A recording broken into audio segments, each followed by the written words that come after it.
Hi, good morning, everybody. This is the first of these little streams I'm going to do, but I hope you find it useful. The reason I'm doing this today is because I've been looking at this book here, Sean McMeekin's Stalin's War. It's really, really interesting and really, really worth your time if you can get your hands on a copy, available from all good bookshops. Anyway, the way in which Sean McMeekin looks at the Second World War from the perspective, not just from a Soviet perspective, but from looking at the Soviet Union really as to being one of the chief antagonists, particularly during the period between the signing of the Molotov-Ribbentrop Pact and the invasion of the Soviet Union, and the involvement of the Soviet Union during that period of time in things like the seizing of territory along the Danube in Romania, the war against Finland, obviously the destruction of Poland. This really kind of exciting and interesting revisionist text that presents Stalinism during the war in a slightly different light. Anyway, the chapter that I've got to, chapter 11, called Chapter 11, Summit in Berlin, that has some really, really interesting things to say, focuses on the Tripartite Pact that was signed in 1940. And this was a kind of not so much a diplomatic revolution, but certainly a massive diplomatic transition between the Axis powers, because it replaces really the anti-Comintern Pact. The anti-Comintern Pact kind of comes back with a vengeance during as a result of the invasion of the Soviet Union. But the Tripartite Pact shifts the focus from the Italy, Germany, and Japan had away from the opposition to communism, and Comintern, particularly the spread of communism, to focusing on Britain and America. So, I shall read.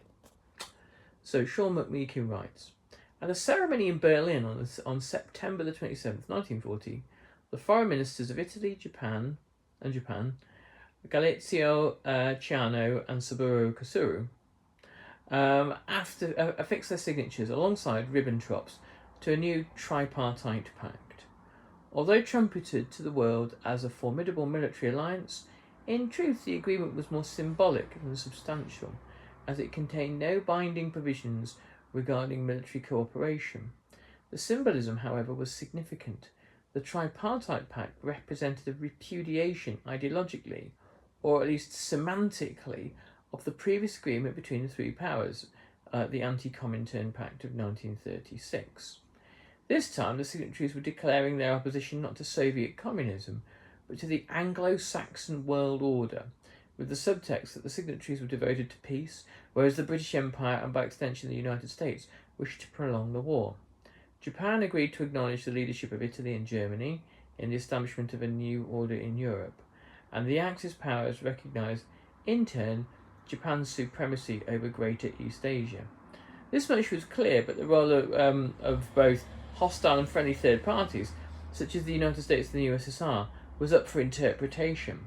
Ideally, the Germans would have liked for the Tripartite Pact to intimidate the United States into staying neutral. The November presidential election was imminent, and Roosevelt's pro-British stance was under increasing scrutiny, owing to isolationist sentiments embodied in the huge America First movement.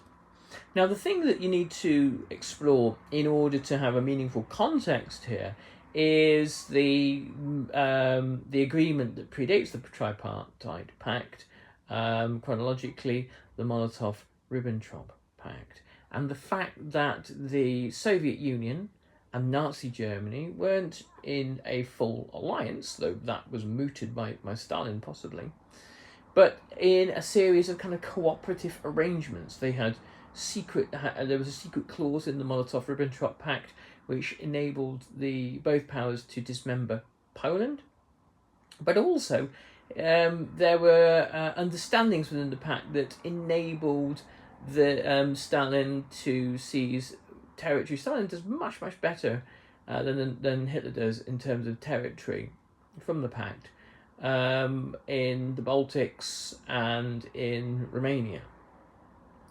And Stalin, having vast reserves of oil and other raw materials in the Soviet Union, essentially is able to have the upper hand over Nazi Germany throughout most of 1940, and is able to supply Nazi Germany, but it gives Stalin certain diplomatic and strategic advantages.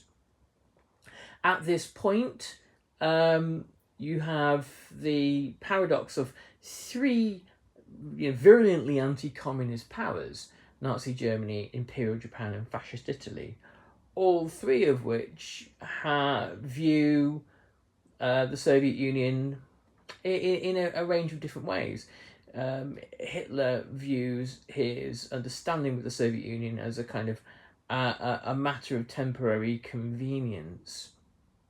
And only Great Britain's stubborn refusal to accept what seemed to be unshakable, unbreakable realities in the summer of 1940, and the decision to fight on, Churchill hoping at some point that the USA or the USSR, or both, will enter the war on Britain's side, means that Hitler can't carry out his long-standing ambitions in the East.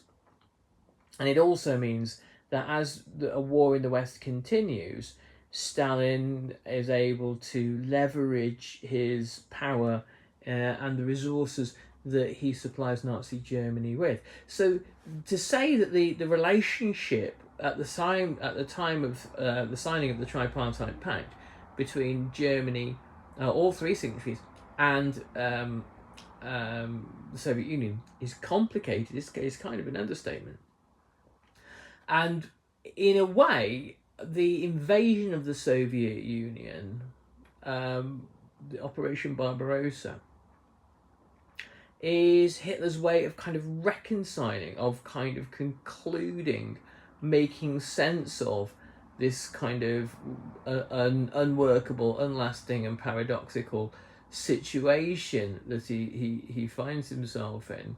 And there is, at the time, all sorts of indications that Stalin had possible plans to invade westwards, though these were never as remotely as advanced as anything that the Nazis had planned in the summer of 1941.